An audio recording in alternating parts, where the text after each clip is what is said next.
Time now for our focus segment. Officially, mutineers fired first and the French army retaliated. I'm talking about the deaths in 1944 of 35 Senegalese Tirailleurs, soldiers from France's West African colonies. During World War II, many were imprisoned here in France by the Germans, but when they were sent home again, French soldiers opened fire on a group of them. France 24 reporters met with a historian who's been trying to find out if it really was due to a mutiny or just a massacre.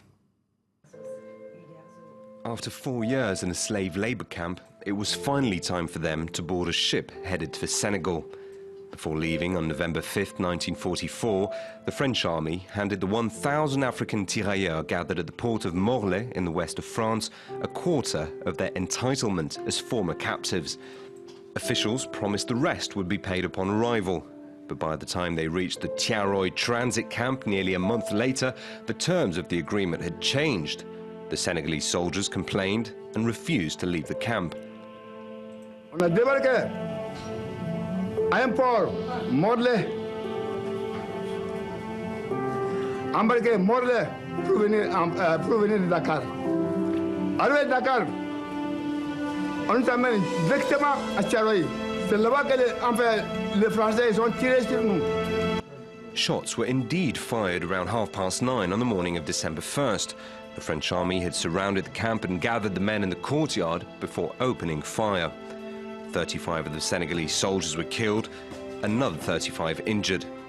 34 of them would eventually be sentenced to between 1 and 10 years in prison on charges of rebellion and contempt. The French officers regarded this as an act of rebellion and disobedience. In their eyes, it was clear they had the obligation to show the world that these rebels were going to fall back in line as subjects of the colonial empire. So a show of force was called for. The official version states it was the mutineers who fired first and the army retaliated. Armel Mabon has sifted through the archives in Dakar and Paris to try and understand what actually happened that day. For this former high-ranking officer, her work leaves little room for doubt. When reading these documents, it's clear that there were no weapons stored in the barracks. It's a travesty. Here, we're dealing with people gathered in an open space and who are shot at, people who can't defend themselves. It's a massacre, not a mutiny. Mabon dug out a series of official army reports. One, by a General Dagnan, brushes aside the soldiers' financial demands. The Salmon report provides a detailed chronology of events, except for the exact moment when the shots were fired. As for the Le Masson report, it brings proof of the premeditated character of the shooting. We all know what suppress means in military jargon. It means to take out, to get rid of. So from this very moment, we're talking about a deliberate decision. So this means that at 6:45 a.m. a military intervention had already been planned with armoured cars with machine guns. So it was not the result of mutinous soldiers firing shots at 8:45 or 9 a.m. nor was it because the officers got scared the men would get violent. No, this means this had been planned in advance. Yves' father, Antoine Abibou, was accused of leading the mutiny and sentenced to 10 years in jail.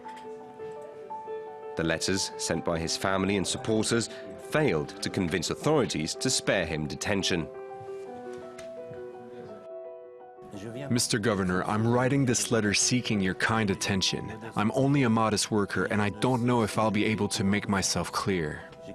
In Rennes, I was acquainted to a Senegalese called Antoine Abibou. On December 1st, 1944, he was arrested in Dakar and thrown in jail in Thiès, where he still is. Therefore, Mr. Governor, I hereby come to humbly ask you as a reward for his courage and dedication to France, which he loves so much, if it is in your power to grant him clemency. If you need signatures, I can send you as many as you want as to testify in his favor. My respects. I was shown the trial documents. My father was really dragged through the mud. But from what we know today, he was speaking the truth. And the more I dig into this, the worse it gets. Now I really need to get to the bottom of this. That France, just as it's done in other cases, recognizes this was a state crime, so that his dignity is restored, so that these things get repaired. President Hollande was the first to ever mention the Thiaroye massacre back in October 2012 in Dakar. La part d'ombre de notre histoire, c'est aussi la répression sanglante qui, en 1944, au camp de Thiaroye, provoqua la mort de 35 soldats africains qui s'étaient pourtant battus pour la France. 70 years on, doubts remain over the official death toll, and some still deny the bloody shooting ever took place. While the French Justice Ministry is contemplating a trial to reconsider the evidence, Paris vowed to return the archives to Senegal.